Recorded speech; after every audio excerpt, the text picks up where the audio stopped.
The 20th. Morning, morning. Tri-County League of Cities, 20th. Yeah. Would you like to lead us in the pledge? Okay. Are you always gonna be the representative?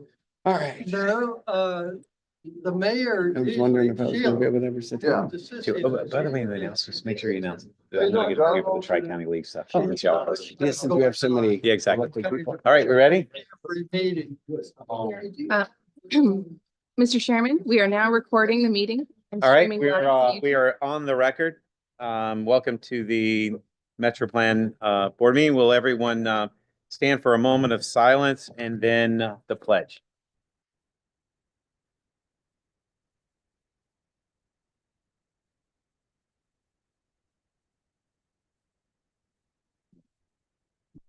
I pledge allegiance to the flag of the United States of America and to the republic for which it stands, one nation, under God, indivisible, with liberty and justice for all. My apologies, Mayor McCann. I was going to have you lead and then I jumped in front of you. We all do that a lot. All right, good morning and welcome to the Metro Plan MAC meeting. I'd like to call this meeting to order. My name is John Dallison. I'll be chairing the meeting today. We also have a team of folks working to ensure this meeting runs smoothly for us in the room and those listening online. As we continue to meet in person, all committee members are required to be physically present here in Metro Plan Orlando Board for purpose of achieving quorum. Staff will continue to stream our meetings online for public access. And a couple announcements. This morning, I asked everyone silence your phones and smart devices. Let me see. Yeah. I asked that all committee members wait to be recognized to speak and to activate your microphones before speaking and turning them back off when you are complete. There are two public comment points in the meeting. The first is for action items, and the second is for comments of general nature. You may provide your public comment in person, virtually, or over Zoom, or in advance by email or phone message. We want this in all future meetings to be accessible to all. Participants may join by computer, tablet, or phone. If you need accommodations to participate in the future, please contact Metro Plan Orlando. And now for our agenda review, Sarah Larson, welcome. Good morning, Chair and committee members. So a few things for you this morning. First off, Miss Rachel is out today, so please provide your parking validation to Lisa after the meeting. And she'll make sure you get your parking validated. Additionally, Ms. Taylor Laurent is out on PTO, much deserved. So Mr. Alex Trogger will be doing the 2050 MTP status update. So thank you, Alex. Additionally, there's a minor change to the tip amendment. Mr. Jason Sartorio will explain that in his presentation shortly. And then lastly, Mr. Mike Wilson is also out today. So I will be giving the safety moment.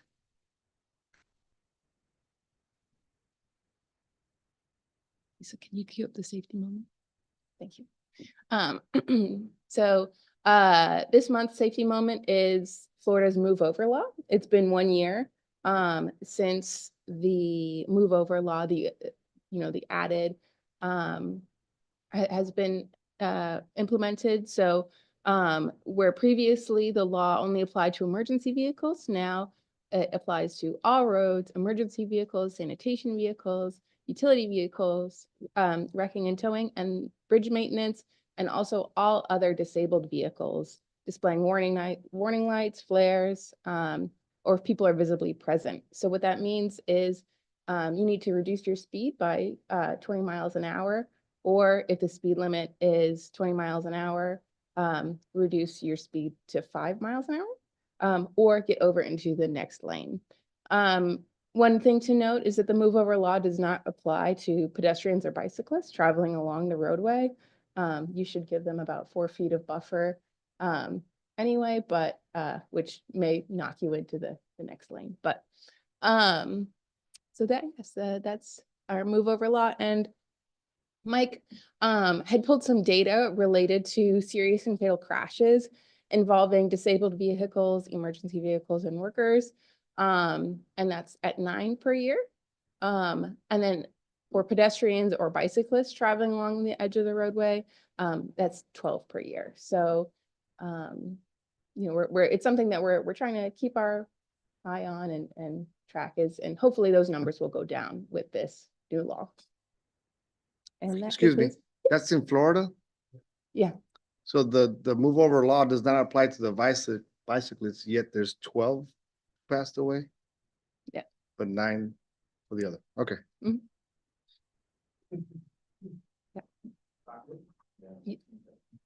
maybe just, you know, something to consider, an additional amendment to the law moving forward, but yeah, I like what you said, something that we're keeping an eye on and tracking.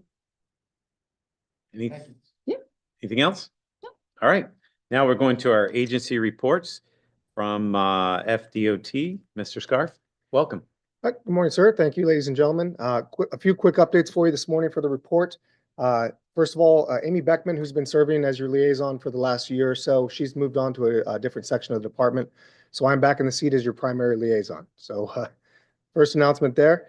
Second, you'll find your latest construction report. If you review that for your areas and you find information lacking, please feel free to reach out. And if you don't find it on CFL Roads, reach out to myself and we'll get to project manager level information if you still request that. One announcement regarding an open house. FDOT will be holding an open house for a safety improvement project on South Orange Avenue at State Route 527. This project is located in front of Cortland on Orange Apartments, just north of Butler Drive in Orlando. Project includes the construction of a mid-block pedestrian-activated pedestrian hybrid beacon and constructing curbs and curb ramps to meet current Americans with Disabilities standards. You can attend in person February 19th from 5:30 to 7 at the Unity of Central Florida Church, 771 Holden Avenue. And there's also a webinar option, and you can find that on CFL Roads, project number 992400-4. And in closing, I'd like to give some updates that I received from the Corridors office. And this is regarding the accelerated start for some of our projects occurring on Beyond the Ultimate on I-4. I will be presenting the work program presentation for the next 5 years, but these are not included in that. So I wanted to kind of give it a call out early on prior to that presentation. So the accelerated start project in early January, the design build team selected the Des Moines Highway Construction Joint Venture was determined for moving Florida Forward's accelerated start project segment A for I-4 from east of 27 to west of State Road 429. Construction for the accelerated start segment A is ramping up in early February. Drivers will begin to see more construction equipment within the project area. The moving I-4 forward team will determine the design build team for the accelerated start project of segment B in February. The team expects construction for segments B to be shortly after the determination is made. Segment B covers I-4 from west of State Road 429 to east of World Drive. And the accelerated start project includes the congestion relief lanes, an additional lane in each direction on 7.5 miles of I-4. The congestion relief lanes are on track to open by end of 2025. Full construction of the accelerated start project is slated for completion in 2027.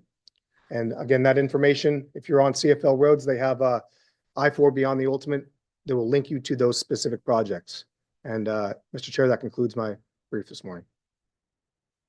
Do we have any questions for Mr. Scarf?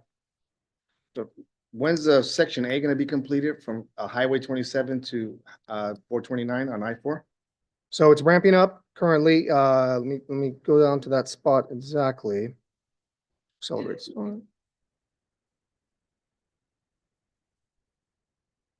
Well, they're both supposed to reach completion in 2027, but A is starting currently.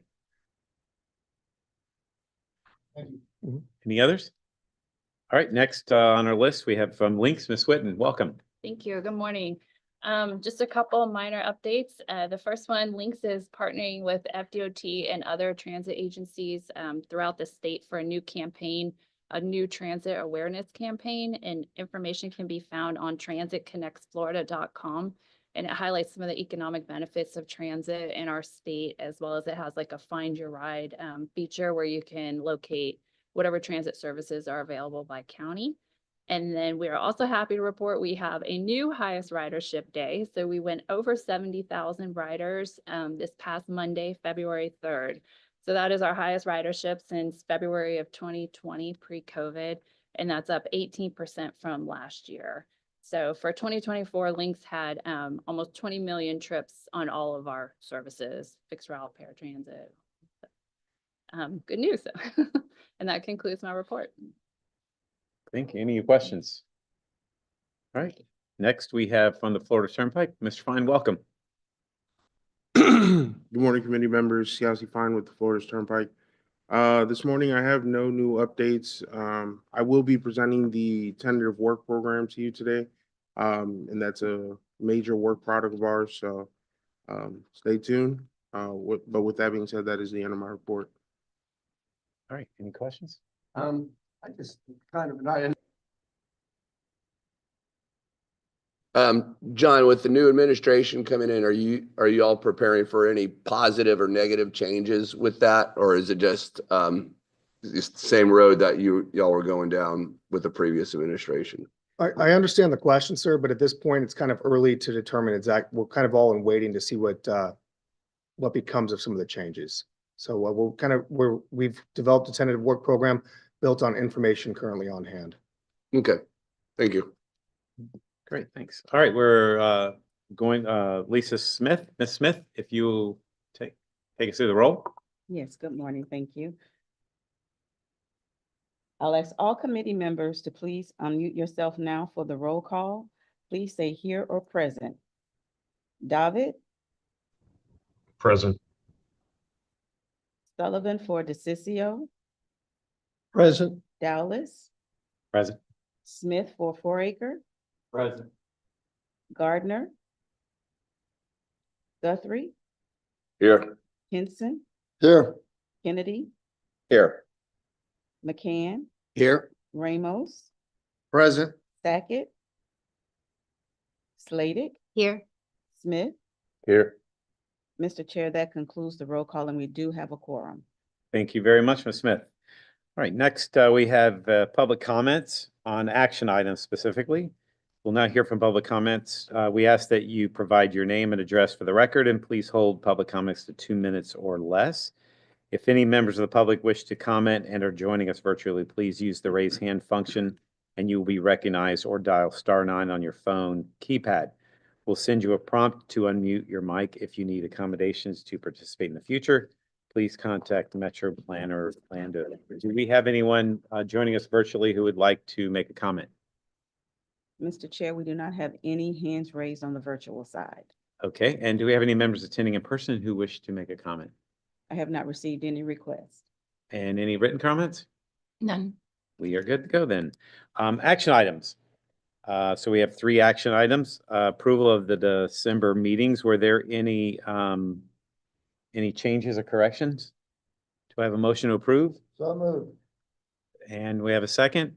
Mayor McCann, did you get those? Great. All in favor, say aye. Any opposed? Hearing none, please show that adopted. Now we have amendments to fiscal year 25 to 29 TIP, and I believe we have Jason Sartorio. Welcome, sir.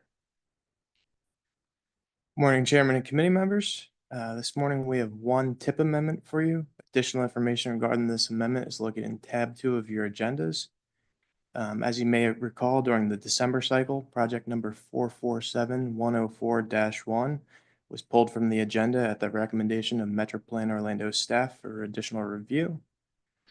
During the review process, it was discovered, as described in the FDOT amendment request letter located in your packets, that Metro Plan Orlando's urban attributable TMA funds were needed to balance the FDOT work program following legislative appropriations to local governments in the region.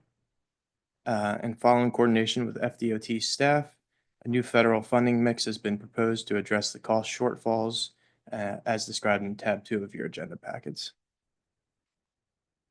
With that said, unless there are any questions, we're asking for your recommendation of approval of the amendment. Thank Any you. questions? We have a motion to approve. Second. Did you get those, Lisa? I do. Okay, great. All in favor, say aye. Aye. Any opposed? Hearing none, please show that adopted. And now we go to support for federal transportation performance targets, tab 3. Mr. Trauger, welcome, sir.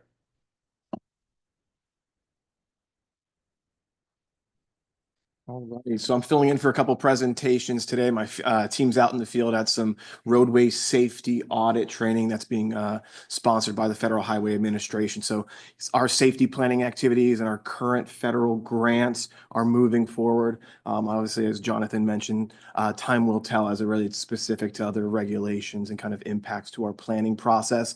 And I say that specific today because we are talking about a current federal requirement that states as well as MPOs must address consistent with federal law. And as we know it, it's still a requirement. So we are going to be asking for your approval and support today of 3 federal performance measures, which I'll be addressing. And many of you have heard in past years, but for those who haven't been with us, I'll walk us through that today. So again, this action is something that the Metro Plan Orlando Board has been taking action on for the past 8 years, almost 9. This will be the 9th year. And since that time, we have worked and collaborated with DOT to develop performance measures and targets that are consistent with the data, but also kind of commensurate with the regional issues and specific to our study area.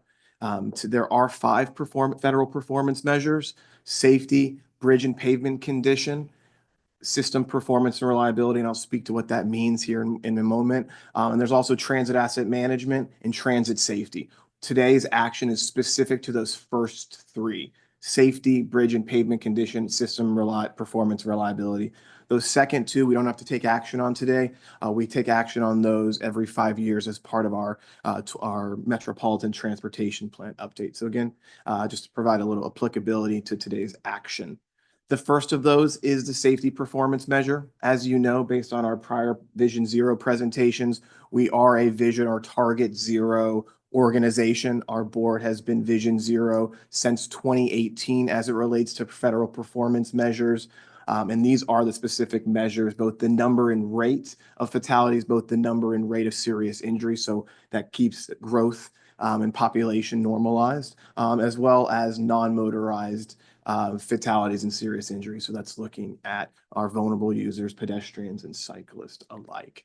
As we look at those measures, we're not trending in the right direction. You've heard those presentations over the past year. We're seeing ebb and flow in our serious injuries and fatalities, but our target is still 0. We have action plans. Your municipalities each have action plans, hopefully to point us in a better direction there, but we're still moving forward with 0 as our safety target for all for the safety performance measures. The second one is bridge and pavement condition. So this is looking at federal asset management on the national highway system. So then, but also the interstate pavement and non-interstate pavement. So we're looking really at I-4 and also other state roads. So that's the kind of a road applicability to this particular one. So we're looking at, what is the condition of that? And you've heard DOT present on this, and John will probably talk about it a little bit more. The state has statutory requirements as it relates to pavement and bridge asset management. And if you've traveled the United States, you've probably noticed that Florida has some really quality infrastructure. That's because statutorily we pay for that. It's paid for off the top before we go into additional capital projects. So we have really above the statewide average. So we're meeting our federal target, and our region is consistent with the statewide average. Similarly with bridges, we replaced a lot of bridges as part of the I-4 project. So some of those bridges that were kind of questionable in years past or they're trending in the wrong direction, those overpasses were placed as part of the I-4 Ultimate project, and other bridges will be as part of other projects. So that's where we're seeing improvement on our bridge conditions there. And the third and probably the most, I don't call it complicated, but where we typically run into having to do some extra explanation on this one is systems performance and as it relates to the topic of reliability. So we're looking at reliability on the interstate. We're looking at reliability off the interstate on our state road system. And we're also looking at specific to trucks on that full network. So these are these performance measures here. As it relates to I-4, and if you've ever experienced I-4, it's unreliable. We experience that. Some of that's induced by our own behaviors. both, unsafe behaviors, but also our time of day challenges, and also our land development and how we utilize I-4 as a region, somewhat of an arterial, not just an interstate, for some commutes. So that's what we've chalked that up as, as a known. So I-4 is unreliable. We recognize that. We're hoping our investments in I-4 and other parallel projects will help that as our region continues to grow. Off the state highway system, we're doing better. And that goes to some of the investments and capacity as well as systems management and operational solutions that have taken place over the past decade. As it relates to truck reliability, we're not doing so great as it relates to the statewide average. Some of that has to do with I-4. The majority of truck traffic, 70–80% of it in our region, travels on I-4. So some of that interstate reliability, that's a comparable indicator to our truck reliability, because trucks are traveling primarily on the interstate and then going to our arterials to distribution and then to our local networks, as you know, the supply chain. So with this, we've done a lot of performance-based planning work as part of our congestion management process, working with our different technical advisors, so your city engineers, traffic engineers, to develop targets for these particular ones that are more commensurate with our region statistics. So all of the statewide averages are based on all state facilities, where for specific to these performance targets, we've developed targets that are contextualized with our region's data as a growing metropolitan area versus being kind of normalized with other facilities outside of urban areas throughout the state. So with that, we are requesting your action today to approve the performance measures as we have in years past. So with that, I'll take any questions, do my best to field them. We have received approvals so far from our citizens group, as well as our technical advisory committee and our systems management advisory committee. So with that, I'll do my best to answer any questions you have, but we are requesting your recommendation for approval today. Any questions? Yes, please. Commissioner Kennedy. Yeah, on PM3, you were talking about with and without I-4. And obviously on the first two, you're highly correlated with the state average because of I-4. Do you look at those with and without I-4 internally, or how does that work? For our priority, when you say looking at I-4. So the statistics, in number 3, PM3, you talked about that without I-4. That's the second line item. That's our non-interstate reliability. But on PM1 and PM2, you were with the state average. Correct. That's all applicable roads. So we're looking at all federally functional classified roads. So those are collector roads all the way up to the interstate. So do you have a gauge on how you're doing if you take I-4? Because I-4 obviously swamps. As it relates to safety specifically? Yes, sir. Yeah, absolutely. As part of our Vision Zero planning processes, we went through and actually excluded I-4 from our high injury network development because it was such an outlier, because of the volumes, the speeds, again, the behaviors. It's a different, I don't call it an animal, but it operates differently than arterial roads and as well collector or other kind of more local facilities. But as it relates to safety, it is all public roads, and that's how the applicability of the performance measure is structured, where systems reliability in bridge and pavement condition, are network specific. But we do have data as it relates to safety of what those look like. And that's part of actually our data dashboard, where you can look at which is one of our online public maps. Slade from our team is going to be presenting to you next month more about some of those tools that are available to you to kind of monitor and check in throughout the process. But yes, we do have the data, but all of what we have here in structure is as required based on federal law. Thank you. Commissioner Sullivan. Thank you, and thank you, Alex.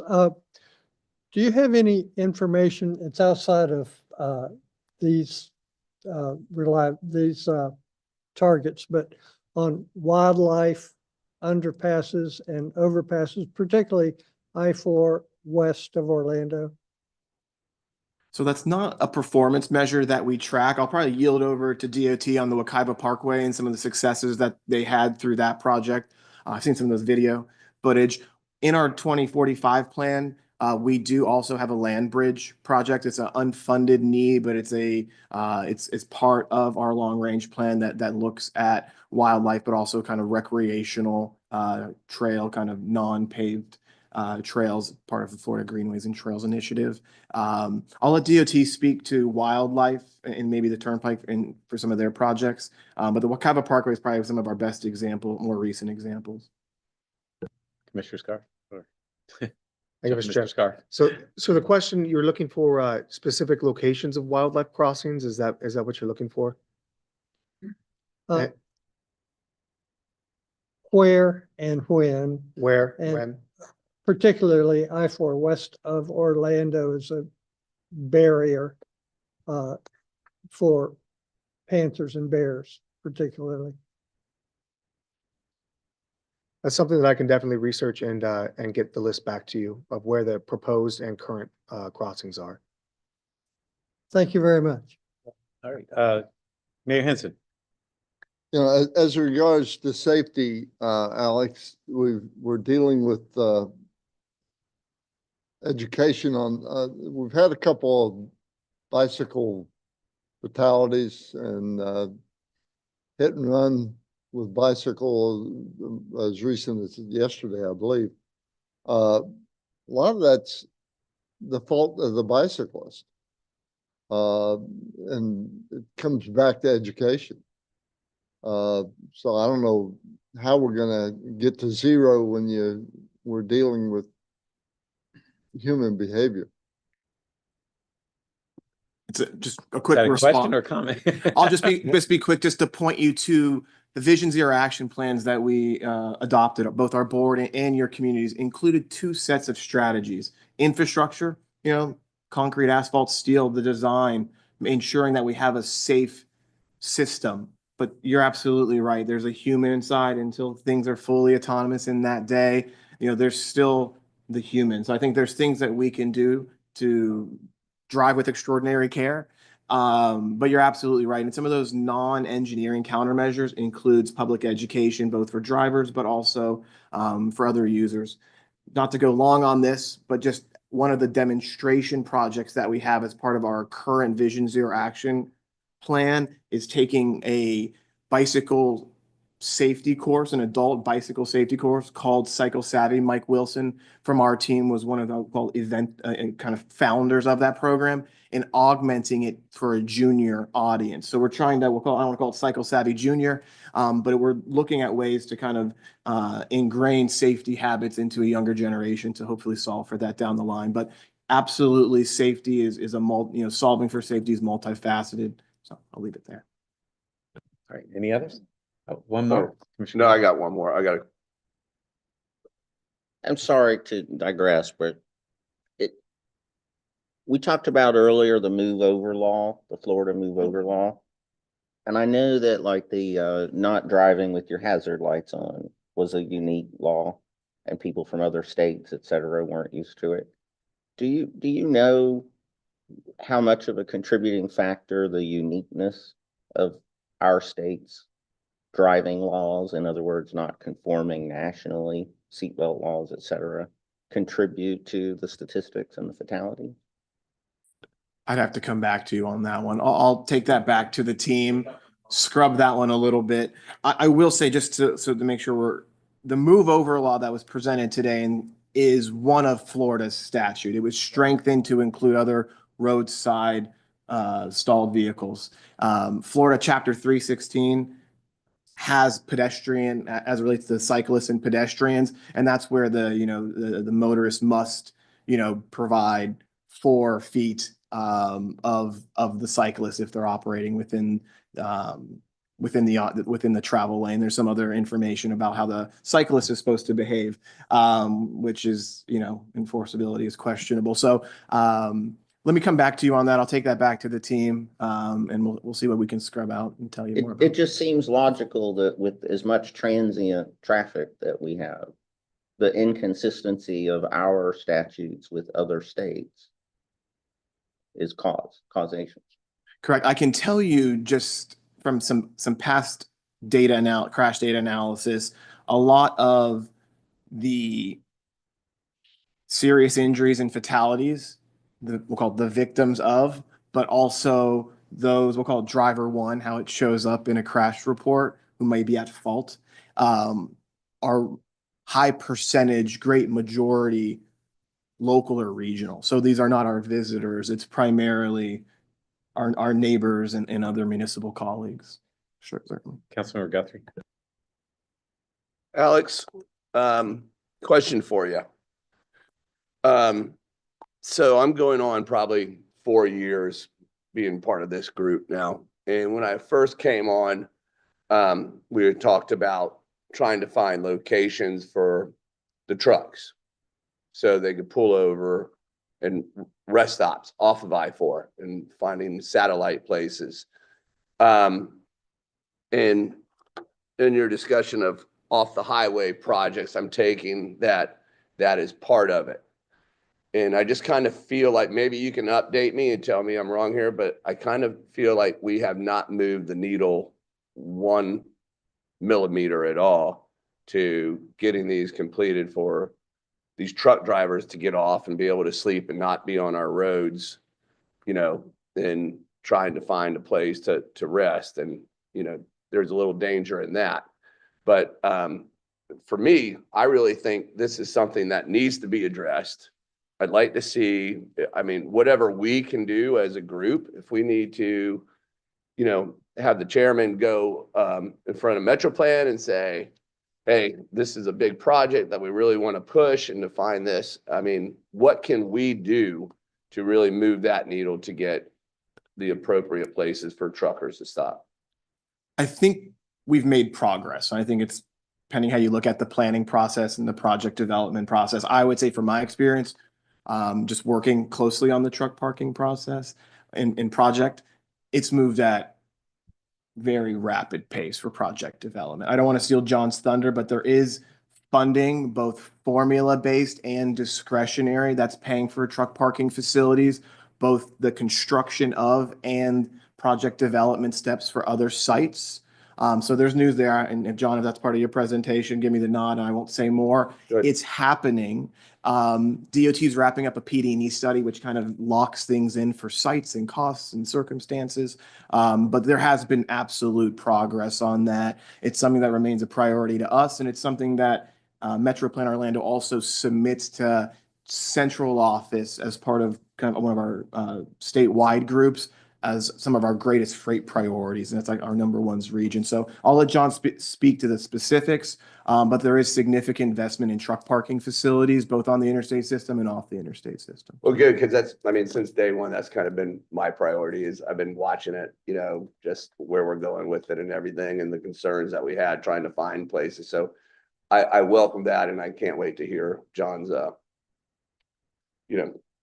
talk about it. So thank you. Good deal. All right. No more questions. Do we have a motion to approve?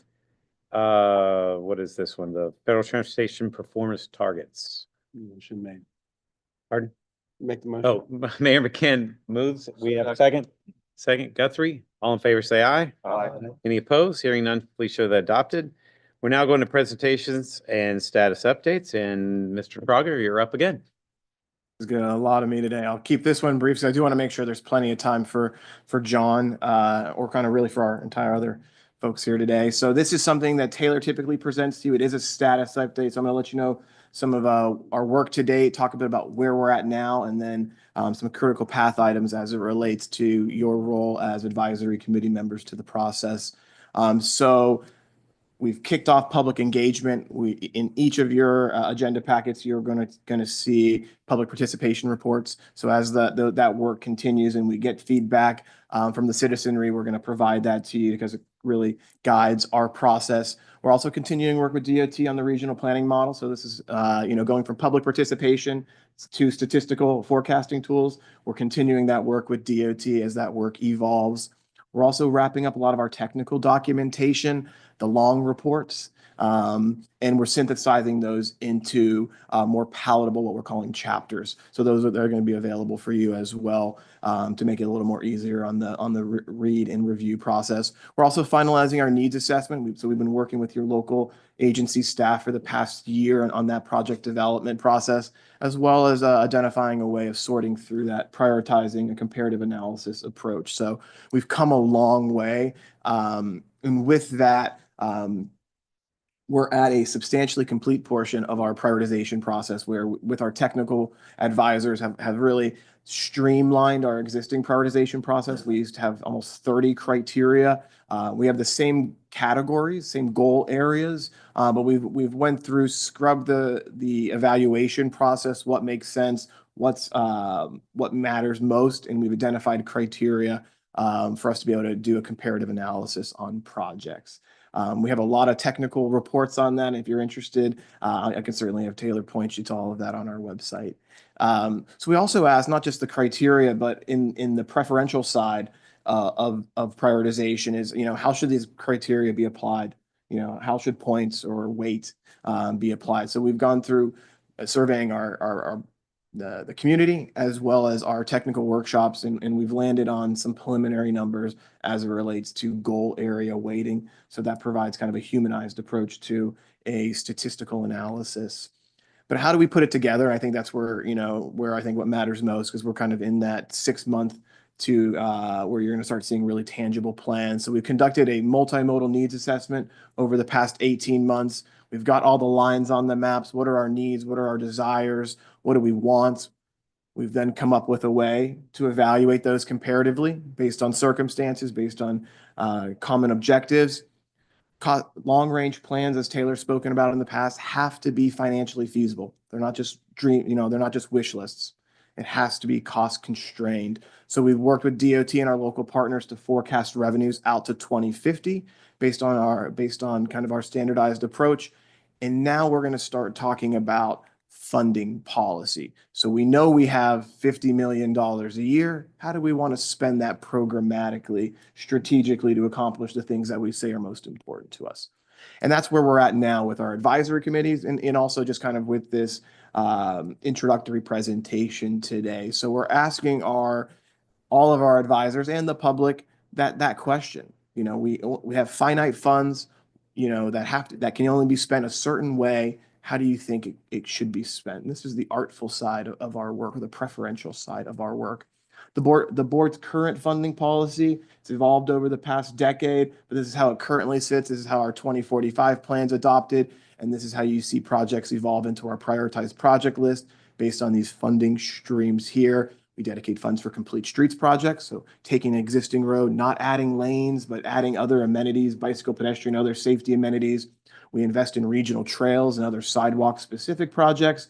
A lot of investment, 21% of our investment goes to systems management operations, so intersection improvements, signal retiming, that sort of stuff. And 30% of the budget goes to links, and that helps them with their transit asset management, buying buses, shelters, things of that nature, capital expenses. So that's our board's current funding policy. That's how we slice the pie, as some would say. We're rethinking that now. We're at a natural inflection point in our planning process to say, should we slice it differently? Should it look differently? And that will help us determine what we can afford moving forward programmatically. So we've started surveying, polling our technical partners as well as the community on what should those slices be. And for the most part, pretty much the same slices, with the addition of maybe some extra emphasis on safety. We also asked some questions about, should we spend the money off the state highway system, on the state highway system? We'll come back more to that, more surveying required on that particular one. And then we said, again, how would you allocate to that pie? And this is kind of early, just kind of testing the waters, kind of seeing what people are feeling before we go into what we're going to call financial scenario planning, where we start looking at different scenarios and what those outcomes are of the policy itself.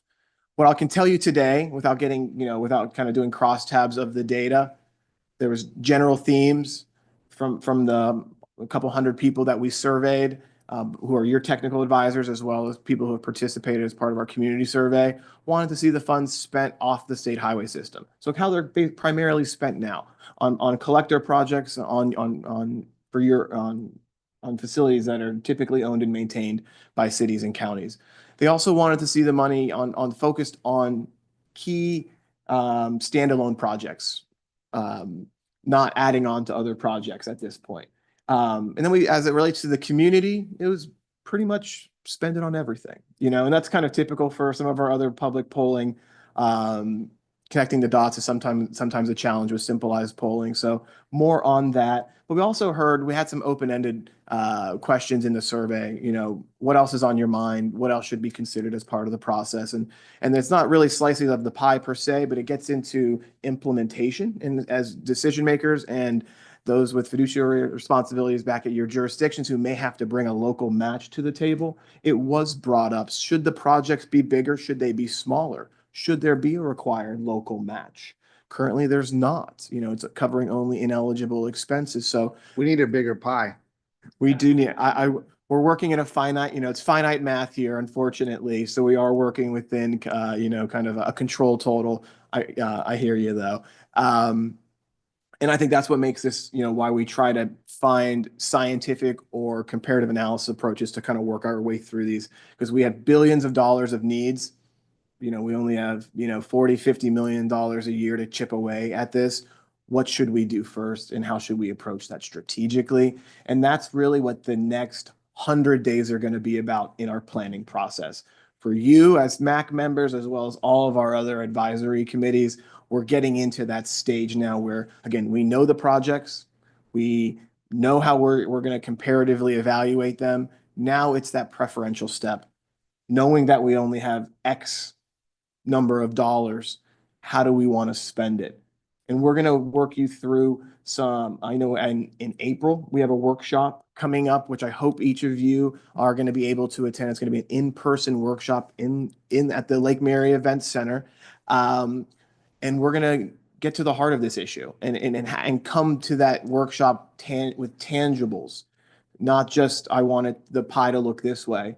We're going to come to that workshop and say, if the pie is sliced this way, then these are the types of number and value of projects that we can afford. So we'll be able to come out of that through a scenario planning process and identify a future, a funding path, a funding policy that allows us to move forward through our other planning products. So with that, if there's any questions, I'll do my best to field them, but I will be here afterward just to be mindful of time on the agenda today. Yes, ma'am. So the Lake Mary meeting is going to be basically your way of finding out how you plan to rebalance that pie?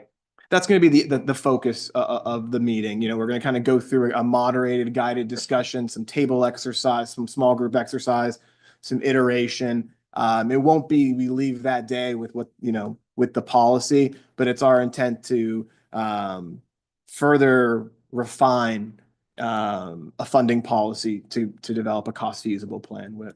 Very good. Anyone else? Yes, please. Mayor Henson?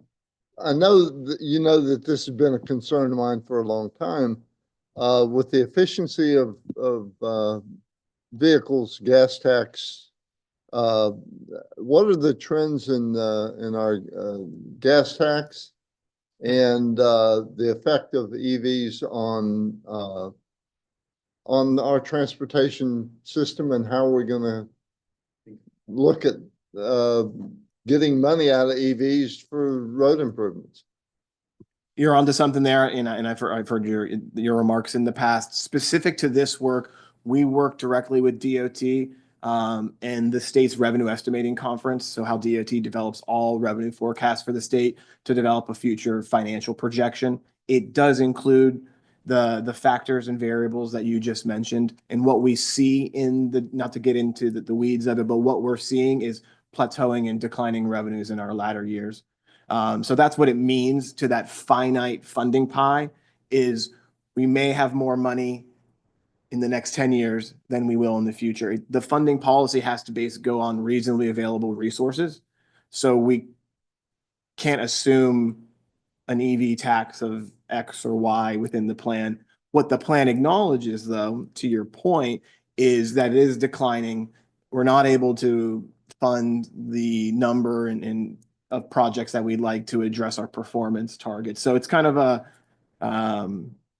back and forth process where the plan shows what that will look like, knowing that legislative or other policy change outside of Metro Plan Orlando would have to occur to see a different future. But our financial forecasts are done statewide in cooperation with DOT.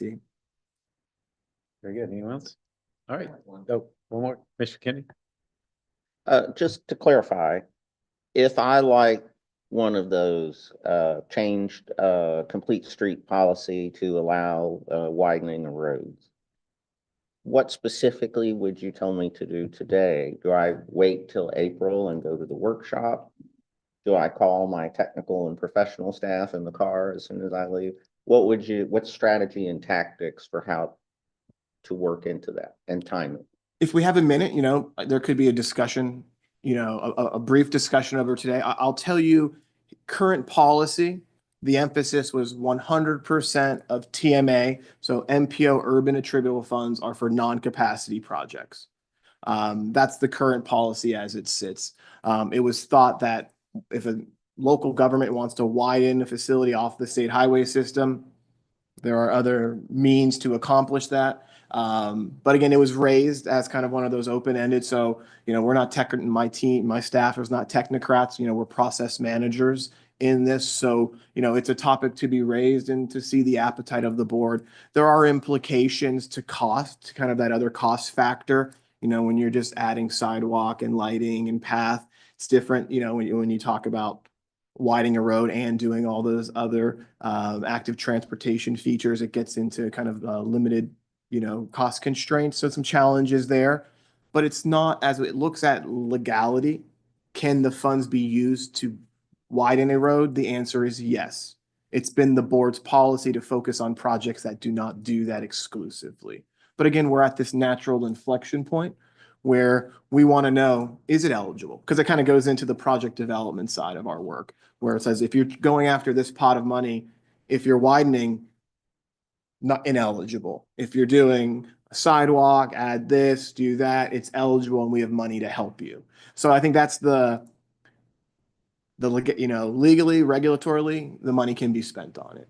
Is it the will, the policy of the board? And I would say, would it be the advice of this body, to further consider that? All right. Yeah. Thank you very much, Alex.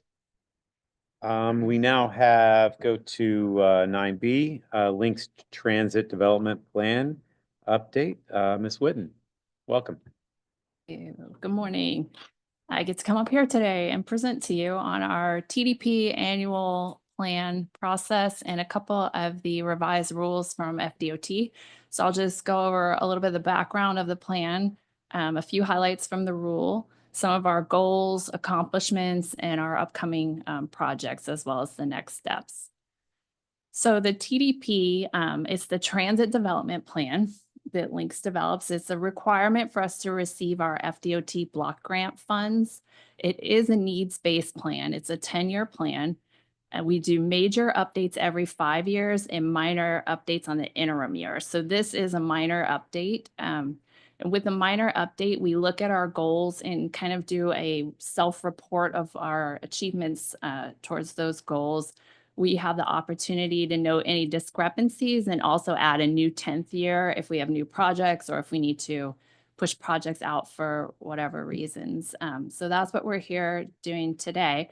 Our major update every 5 years has a public outreach component. So it's a larger process. We go out to the public, we go to your staffs and ask for input on our goals and our vision.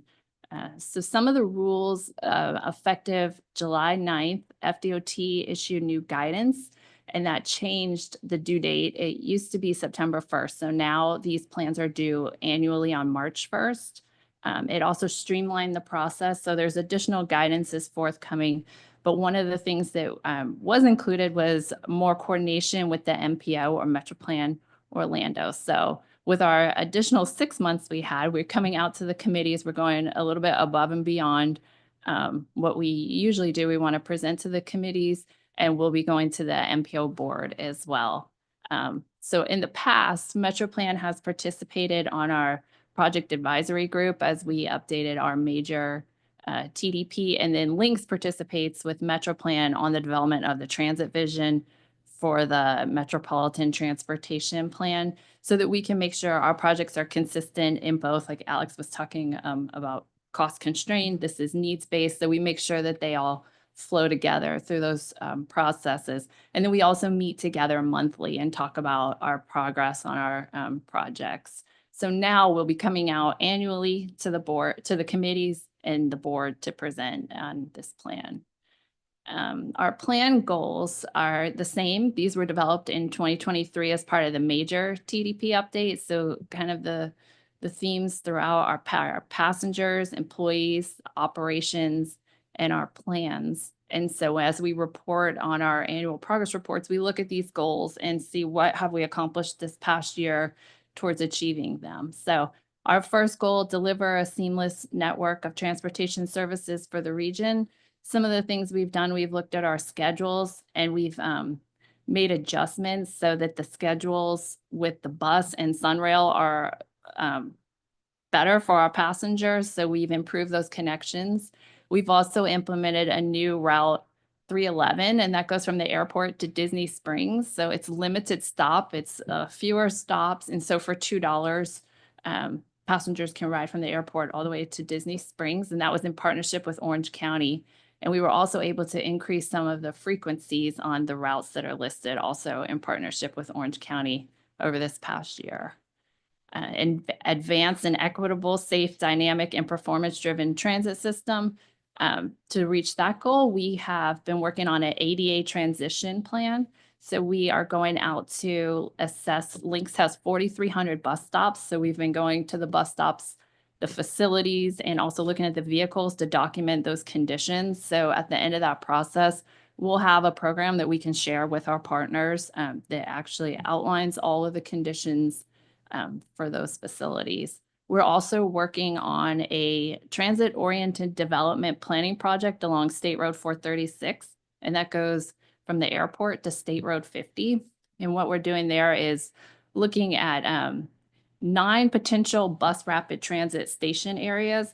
So while the bus rapid transit system isn't funded at this time, we're kind of laying the groundwork for when funding would become available. We already have those zonings in place that would support higher density and support that transit system. And annually, we work with MetroPlan on the Transportation Disadvantaged Service Plan. And that's another 5-year program that looks at what services are available for our transportation disadvantaged population. That's not going to be from Highway 50 to the airport. We're thinking it's a international connection, that corridor. So it can be tourists using it and also employees. So when the bus rapid transit's actually constructed, it would go beyond Highway 50. But for this particular project, we received a grant from FTA to study that segment to State Road 50. So right now it's just that segment, but if it's a successful project, we could look at additional segments along 436. Enhance customer experience and communications. I think I mentioned at one of our previous meetings that we now have tap to pay on our buses, which our passengers have been asking for a long time. So that was a big success that now you can get on the bus and tap your watch or your phone. You don't have to have exact change or download the app and buy a pass. And then we also completed the Swan Shuttle, which was the autonomous vehicle pilot program in downtown. And we were able to document some of the lessons learned of operating an autonomous vehicle in the downtown along the limo line. And lastly, promote economic competitiveness, sustainability, and quality of life. For this one, we are looking at a Southern operations and maintenance facility. So we've been working on that for a couple of years now to identify a property in the southern region of our service area, which would give us a second operation space. We also have completed the Florida Mall Super Stop, and we are near ready to open the Pine Hills Transfer Center, which is a new transfer center there that will have it will have operator bathrooms, but it'll also have customer amenities, an area for TNCs. It connects with the Pine Hills Trail. So we're very excited about that as well. And some of these projects that I mentioned, they'll be going into fiscal year 25, but we also have a few more that we're starting, which is fair payment. We're going to be looking at our fair payment structure. It's been a while since we've done that. So that study is coming up. And we're also working closely with the airport on a new bus transfer facility for Lynx so that all transportation services are located in one area of the airport. So we're working closely on a feasibility study. And then we have plans to extend our route 38 and 311 to the new Epic Universe that Universal is building. Our next steps will be taking this plan to the MPO board this month, and then we'll be going to the Links Board of Directors for authorization to submit it to FDOT. And then the process is we submit, and then pending any comments back from DOT, we would address those comments and get it back to them to have on file before the end of their fiscal year. That concludes my presentation on the annual update. If you have any questions, glad to answer them. Do we have any questions? All right, thank you Thank very much, you. Ms. Whitten. Next, we hear from about Turnpike and I think an anticipated presentation. Welcome to the front, John. FDOT, you mean? Oh, my apologies, yes.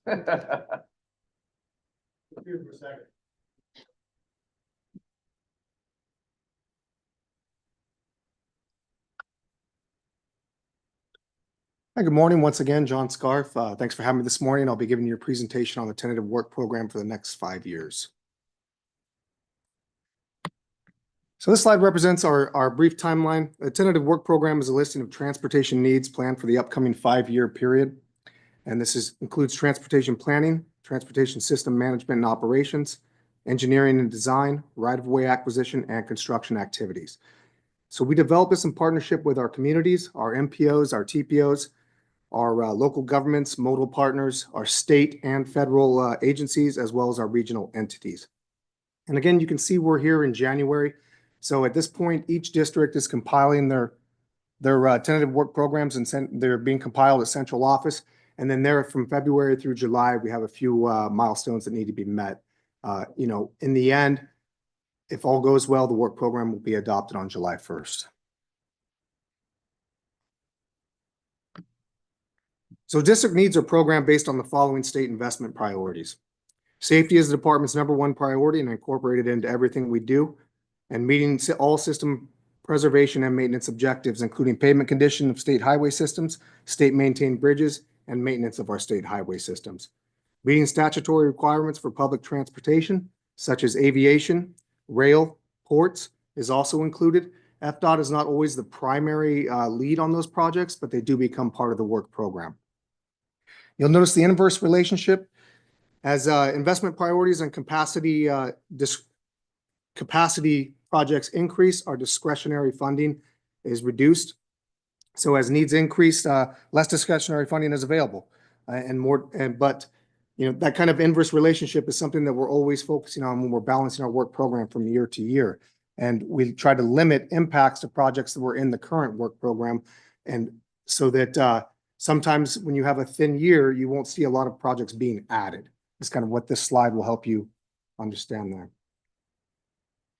Now, I know we've already talked about some of the influencing factors, and so I'll be covering these in this presentation. So it must be balanced with our available resources, such as revenue and forecast for state and federal sources, including adjustments made based on the revenue estimating conference information. We also must ensure program target areas are met. So revenue and allocations, which are the funding support of this tentative work program, were affected in the following manner. Changes in the rental surcharge projections resulted in a slight increase as compared to the statutory formula. However, state funds decreased due to reductions in revenue projections. And I'm going to give you a couple quotes from the August Revenue Projecting Conference. Overall revenues to the State Transportation Trust Fund during the program period ending in 29-30, which we're talking about currently, were decreased by $127.4 million. That equates to approximately 0.4%. And the expectation is for growth to decelerate to 2.1% and 1.9% over the current and next fiscal years as businesses and consumers transition from a high inflation, high interest rate environment to more normal conditions. Development of the tentative work program is also impacted by statutes, policies, and/or departmental decisions. During this development cycle, we took a look at the resurfacing program allocations, and they were decreased statewide. And with really what happened during that conference is that pavement conditions were in better conditions than projected. And so that's why when we get into projects later on, you'll see where we moved around some of the resurfacing projects. or move those funds into other projects when the resurfacing allocation was reduced. The development is also impacted by statuses and policies and or our departmental decisions. Okay, we have to, high priority issues that are identified during the workshops included critical operations and maintenance programs, such as bridge repair and replacement, truck parking maintenance, our ancillary structures, ITS maintenance, rest areas, and the safety program. And we also continue to be impacted by external economic factors. Project material and resource costs continue to rise through FY '24. However, not as fast and at variable rates as in previous years. Increases for several of our most cost construction groups, such as asphalt, base, earthwork, and steel. You can see some of the examples presented on the slide there.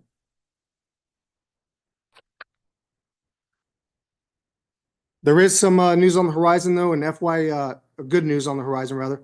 FY '25 year to date, and we're starting our third quarter. We are seeing material prices in the construction project stabilize across most of this year's bids, resulting in competitive bids thus far. You can kind of see that call out in the green box there.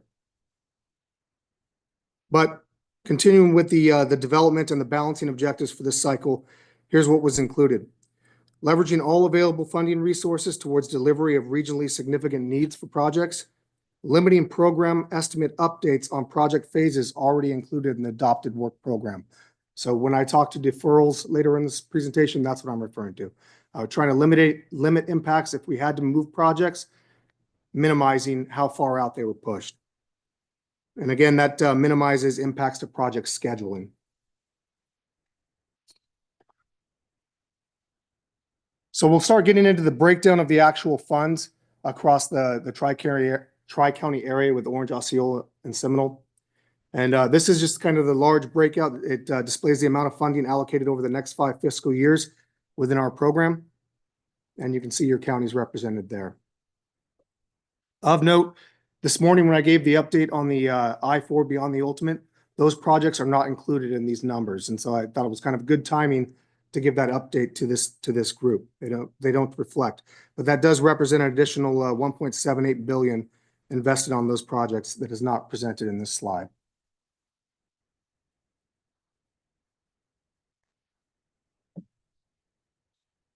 Here's those same numbers broken out by project type. You can see capacity, preservation, multimodal, and on down the line to miscellaneous. We do have some large projects. In Orange County, you'll see large multimodal numbers there. And I kind of, just to point out a few items, our total is in Orange County for multimodal was 635.5 billion, 215 million in aviation, 84 million in rail and bridge, and in FY '27, and 330.5 million in transit. If you'd like to dive into any of those project types, or I'm sorry, as the project type breakdowns, I do have some additional stats if you'd like to look into that. So now we'll move into our project highlights. We'll go through the projects that were added or newly funded within the 5 years, into the projects that were deferred or deleted, and some of the larger projects of interest in the area, and we'll wrap up with grant awards. One note to point out, if you were watching a project and you don't see it mentioned in this presentation, that's because it's still there. So we're only going to be calling out adds and deletions. We'll start with our resurfacing additions. Here, these are all the projects that were added for Orange County. And you can see the total lane miles there. We have State Route 436, 437, 38, as well as US 192.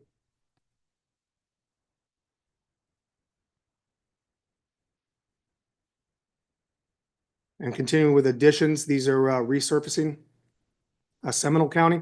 Number of projects here, 436, 434, I-4. A section that's not included in the I-4 Beyond the Ultimate. And then State Route 434.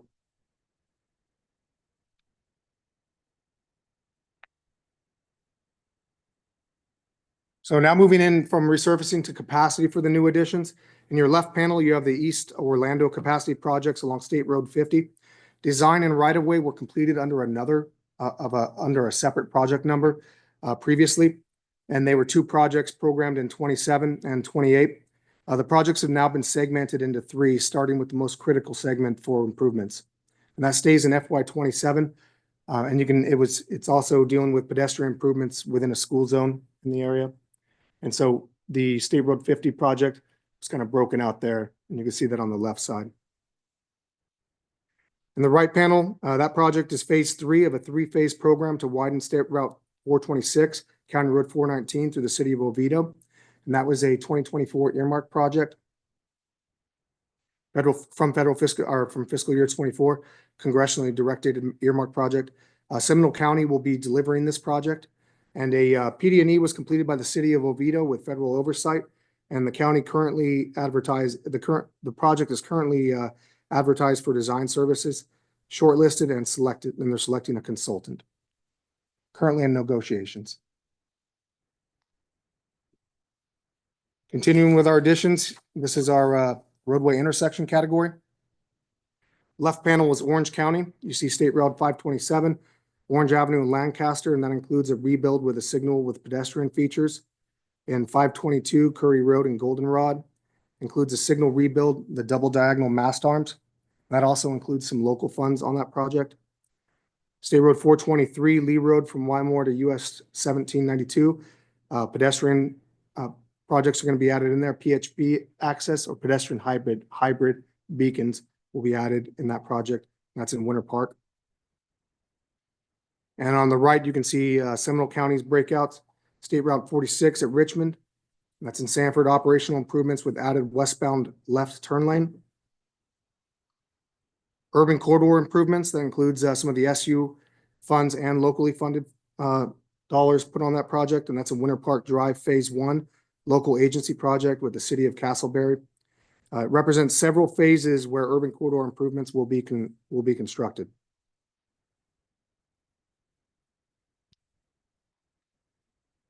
So continuing with additions, I know the truck parking, it was brought up earlier, and we'll get to that here. So with the bike ped additions, we have a local agency project with the city of Orlando. Transportation alternative funding was used for pedestrian sidewalk improvements at several locations along roadways east and west of I-4 around the downtown area. Continuing on the left side, we have another local agency project with Osceola County, sidewalk construction around Hickory Tree Elementary and St. Cloud, Oakwood Court, and Beechwood Drive and Inglewood Drive. It's a part of a larger project of a safe routes to school with urban funding on it. And then the truck parking, which we are excited about, large projects that we have going on here. Central Florida Corridor has the Sand Lake Road and Osceola counties. Those sites have funding represented in the tentative work program. That's part of the National Highway Freight Program. The Orange County site, just to give a little bit more information on the actual location. The Orange County site is Sand Lake Road and John Young Parkway. Truck parking is what's referred to in the design. Is located on Sand Lake Road between Florida's Turnpike and John Young. And Osceola County, this is near I-4. The proposed facility is located about 3.87 miles east of I-4 interchange with County Road 532. And the planned facility would be bordered by the new Poinciana Parkway extension, which is currently in design.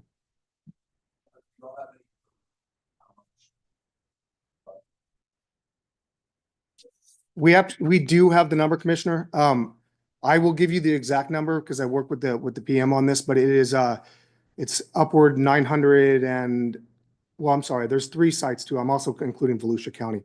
Let me give you the I will give you the exact numbers following this presentation so that since you have some interest in it, we'll make sure you have the latest information. Yeah. If I could ask a quick question while we're on this slide as well.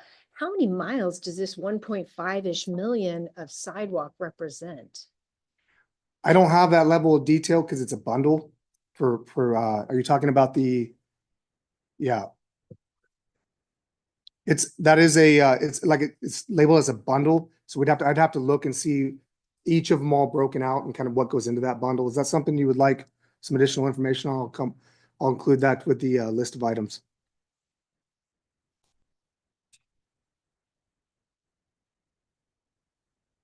Another addition, our bridge in Maitland for the CRFC Sunrail Bridge. A significant amount of funding was reflected in Orange County figures, and that includes the construction funding to the Central Florida Rail Corridor, Sunrail Bridge replacement over 1792 in Maitland. Final design is underway this year, and it's anticipated for construction in 2027.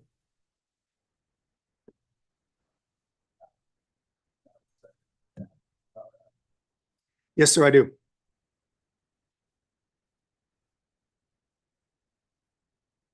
And then aviation, so there's a lot to take in here. I'm going to kind of go over the wave tops with instead of reading through each individual project.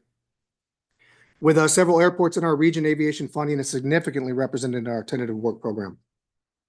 Here you see additional funding in the upcoming 5 years for operational preservation and capacity improvements for Orange Orlando International Airport, $32 million for taxiway improvements. Orange Executive Airport, $2.7 million infrastructure improvements. Seminole Orlando Sanford Airport, $27.5 million on operational preservation and capacity projects in the upcoming years. That's kind of the highlight of all those listed additions there.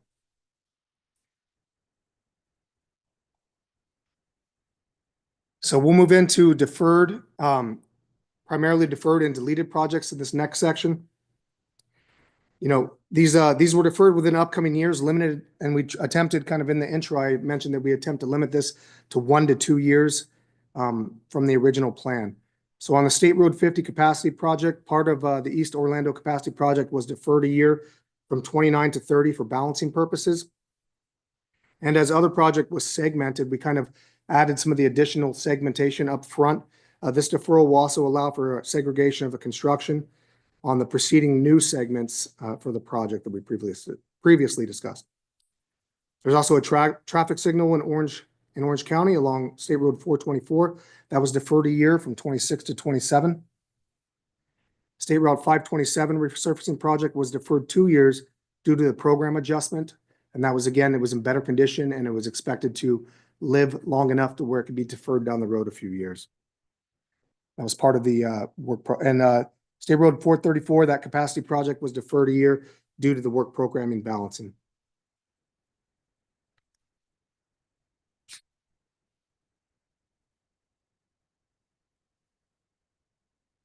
Okay. So deleted projects on the left, we see a sidewalk bundle. Excuse me. Sidewalk bundle projects where adjustments were made with Orange County and Metro Plan as to the previous programming. Projects were a local agency with the county, and that was Orange County. Orange County consolidated the construction and construction engineering support funds into one sidewalk bundle, removing the other 3 projects. So again, it was bundled, and so that's why some of them were deleted. On the right, you see the 2 projects deleted at the request of the agency.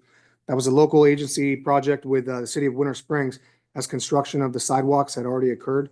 So overcome by events on that one, might have been in there and then realized the construction had taken place.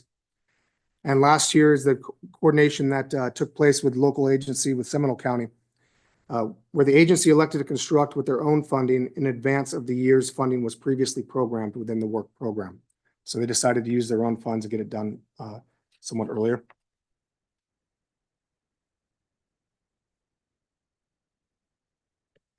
Continuing with the deleted and moved out projects.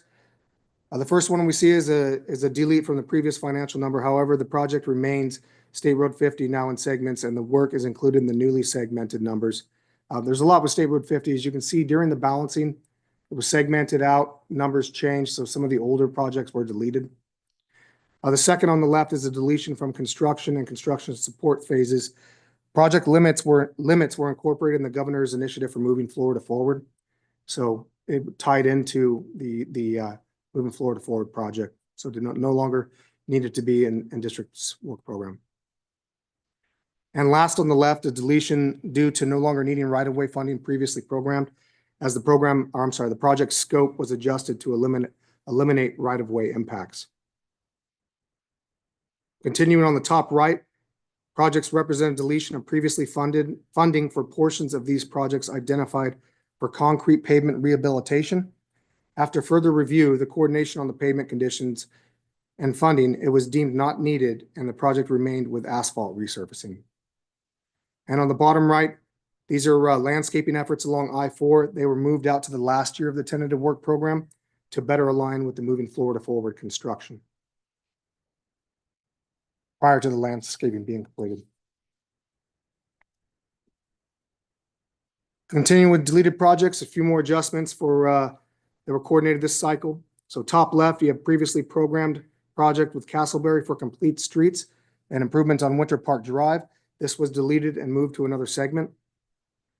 Left middle, City of Winter Park. This is a local agency and no longer utilizing the district's continuing service contract. So they no longer were using our contract, so it came off or was deleted. And bottom left, local agency project with Orange County for our overpass. Construction will not be ready for the previously programmed year. And it was requested to delete to be considered in the future as the project progresses with design. And on the right, we have EV charging stations that were deleted due to reprioritization of projects and balancing of the work program.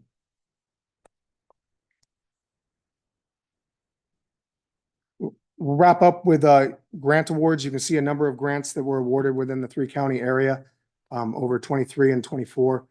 You know, grants really represent an opportunity outside of the State Transportation Trust Fund and other areas where we can bring money onto projects. If you're pursuing a grant within your municipality, the point of contact within District 5 here is Alice Giuliani. And working with her, you can get as long as it aligns with the missions of FDOT, we can look on getting a letter of consistency written for your grant application.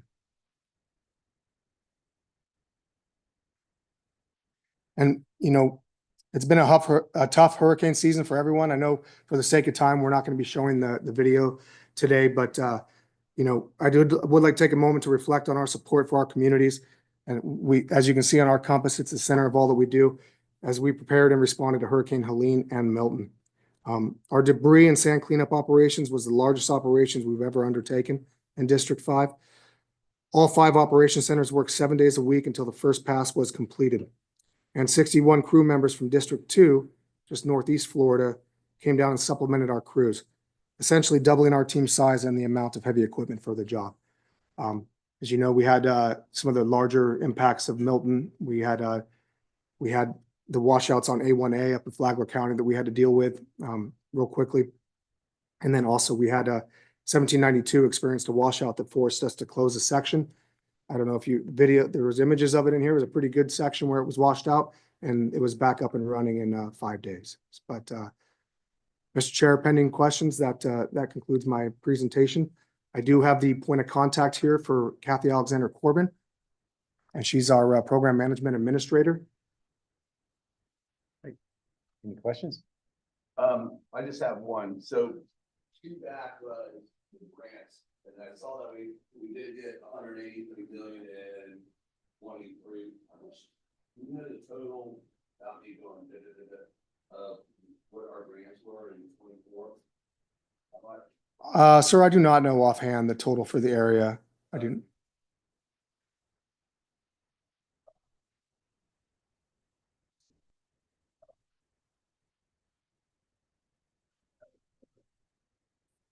Thank you. All right, any others? Thank you very much, Mr. Scott. Thank you, Mr. Chair. I know that I do have a couple follow-ups, so I'll be back with you quickly on that. All right, thanks so much. Next up, we have Florida's Turnpike 5-year work program. Mr. Fine, welcome.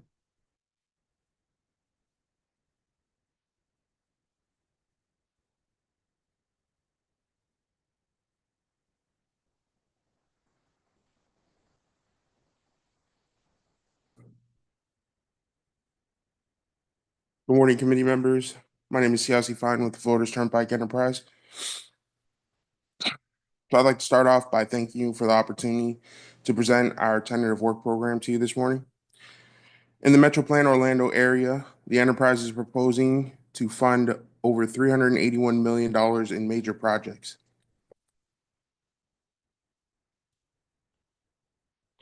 As part of the Florida Department of Transportation, Florida's Turnpike Enterprise considers the 5 pillars of the FDOT compass when building our work program. The pillars are safety, resiliency, support for a robust supply chain, technology, workforce development, and this is all built around our communities. To help meet the state's transportation needs, the enterprise primarily receives funding through user tolls as well as concessions from our service plazas. The Turnpike must pay for operations and maintenance costs first. This includes the cost to collect and process toll payments. Then we must invest revenue into renewal and replacement projects. So these projects are like our resurfacing projects or any reoccurring improvements on our roadways. Finally, the enterprise uses the remaining funds to pay for capital improvement projects. These capital improvement projects include our widening projects, our interchange projects, and any roadway expansion projects. Before I talk some more about the work program, I would like to update you on the status of the Turnpike Widening Infrastructure Initiative. The initiative aims to widen the Turnpike main line to at least 6 lanes. And this goes all the way from Miami to Wildwood. And this is on our Turnpike main line. The initiative will relieve congestion, improve emergency evacuation, enhance connectivity, incorporate safety improvements, and improve travel experience for our roadway users. Florida's Turnpike system consists of limited access facilities and provides Florida's residents and visitors with a safe, efficient, and affordable means of travel. The Turnpike facilities are in all 7 FDOT districts and in 21 counties in Florida. In the Metro Plan Orlando area, we have 132 miles of existing Turnpike managed toll facilities. So this presentation that I'm giving you is actually based on the broader Turnpike's District 5 Tentative Work Program Summary document. It would be this document right here. Should be at your places, I believe. So this document is actually broken up into 3 pieces, and I'll go over those right now. So on pages 1 and 2, you'll see there's that first table right here. These are all our current construction projects in the District 5 area. Then on pages 4 through 11, so we consider these our main table projects. These projects have construction funding associated with them in the 5-year work program. And then finally, on pages 15 and 16 on that final table, you'll see that there's this final table, and these are our funded projects without construction funding. So these projects have construction funding, or they may have PD&E design and right-of-way funding, but do not have construction funding. Oh, I apologize. I did not know that you guys didn't have that at your place.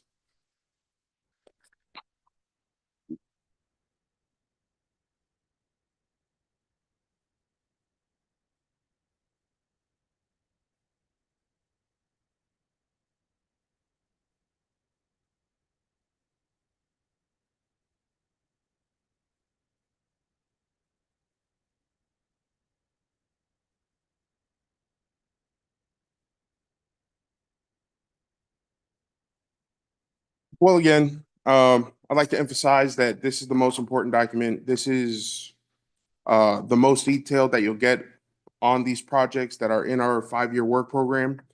Like I was saying, on pages 1 and 2, you'll see that there are our current construction projects.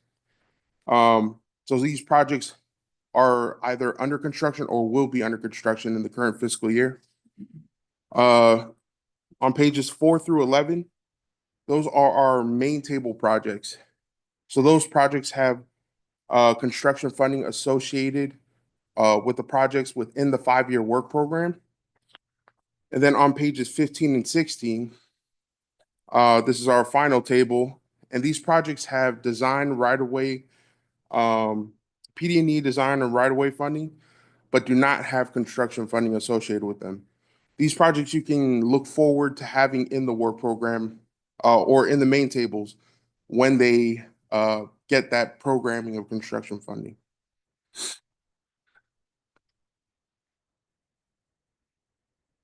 So now I'd like to go over our main table projects, those projects that have construction funding associated with the projects in the 5-year work program. So starting in Osceola County, we have the widening of the Turnpike Main Line from Parton Settlement Road to Osceola Parkway. This project has construction funded in fiscal year 2026, but construction is actually slated to begin in the current fiscal year 25. The second project is the widening of the Turnpike Main Line from US 192 to Parton Settlement Road with interchange improvements at US 192. So this project has construction funding in fiscal year 28. The third project is the widening of the Turnpike Main Line from Clay Whaley Road to US 192, which includes a new full interchange at Nolte Road. This project has design build funded in fiscal year 2026, but design build actually started in fiscal year 2024. So this is just the remaining funds for the project. And the final project on this slide is the Canoe Creek Service Plaza parking improvements. So this project actually has construction funded in fiscal year 2026. Moving on to Orange County, we have the first project on this page is the new interchange on the Turnpike Main Line at Sand Lake Road. This project has construction funded in fiscal year 27, but construction actually began in fiscal year 2024. The second project is the interchange improvements on the Turnpike Main Line at State Road 528 and US 1792 441. This is also known as our Orlando South Ultimate Interchange Phase 1 project. So this project has construction funding from fiscal year 2026 through fiscal year 2028. The third project on this slide is the new interchange on the Turnpike Main Line at Taft Vineland Road. This project has construction funded in fiscal year 2027. And the final project on this slide is the Tismo interchange improvements on State Road 528 at John Young Parkway. And this project has construction funded in fiscal year 2026. So now we're going to discuss those last table projects, those projects that may have PD&E design right-of-way funding, but do not have construction associated with them. So starting on this slide, we have the widening of the Turnpike Main Line from State Road 408 to State Road 429. And this is on the northbound side of the roadway. This project has design and right-of-way funded in the 5-year work program. The second project is the widening of the Turnpike Main Line from State Road 408 to State Road 429. That is the southbound side of the roadway. And that has design funding within the 5-year work program. The third project is the widening of State Road 429 from US 192 to Western Way. This design is actually underway for this project, and right-of-way is funded within the 5-year work program. The fourth project is the widening of State Road 429 from Western Way to Sidell Road. And this project has design underway currently, and right-of-way is funded within the 5-year work program. And the final project is the widening of the Turnpike Main Line from State Road 60 to Clay Whaley Road. And this project is actually under PD&E. And I should have more information because we are having an upcoming public meeting about this project. Moving on to the next slide. It's a continuation of those PD&E, those projects that have PD&E design and right-of-way funding, but do not have construction funded with them. The first project is the widening of the Turnpike Main Line from north of the Three Lakes Service Plaza to south of Clay Whaley Road. This project has design, which is funded in the 5-year work program. Then we have the widening of I-4 from west of County Road 532 to east of Osceola Parkway. So that's actually a corridors office project. but we are funding part of that project. And it's the inclusion of the interchange improvements at I-4 and State Road 429. So the interchange improvements are actually ramps that are coming from 429 or coming from I-4 to 429. And that's the actual part that we are funding as the turnpike. And for that project, we have design and right-of-way funding in the 5-year work program. That fourth project is the construction of the Poinciana connector. Again, that is a corridors office project, and we are a funding partner for that project. And that project, we have design and right-of-way funding within the 5-year work program. And the final project is the widening of the Seminole Expressway from north of Lake Mary Boulevard to Reinhardt Road. And that project has design funded in fiscal year 2029.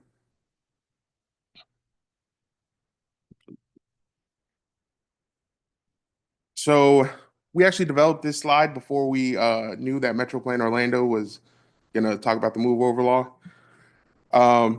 But before I speak about that, for more information on all projects in the Turnpike's tentative work program, you can visit the FDOT Work Program Public Hearing website and download the District 5 Public Hearing Report.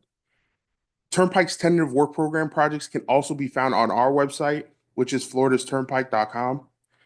And I'd like to leave you with a safety minute about the move over law.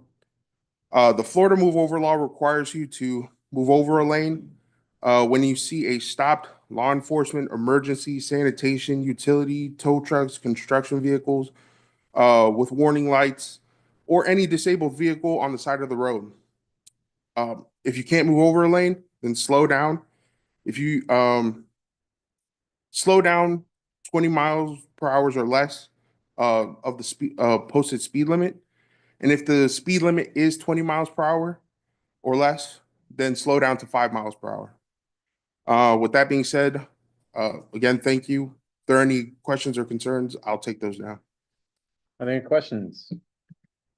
All right, thank you so much. Thank you. I think we all better move over.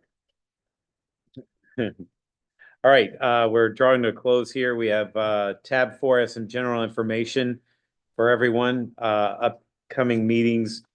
The next Metro Plan Orlando Governing Board meeting will be Wednesday, February 12th at 9 a.m.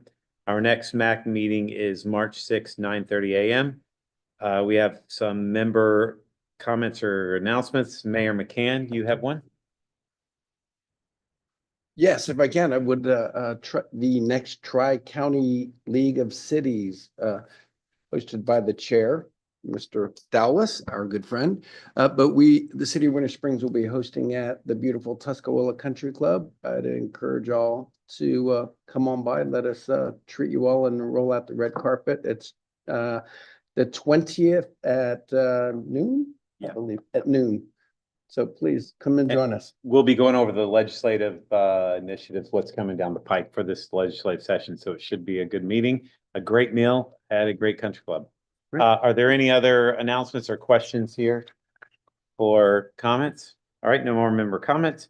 Public comments. If there are any members of the public wish to comment, please use the raise hand function and you will be recognized. Dial *9 on your phone keypad. We'll unmute your mic and recognize you.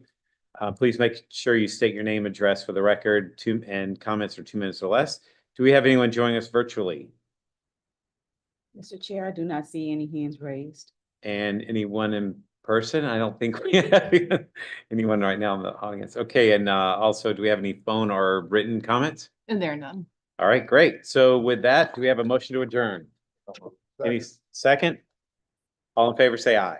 Aye. All right, have a great day, everybody.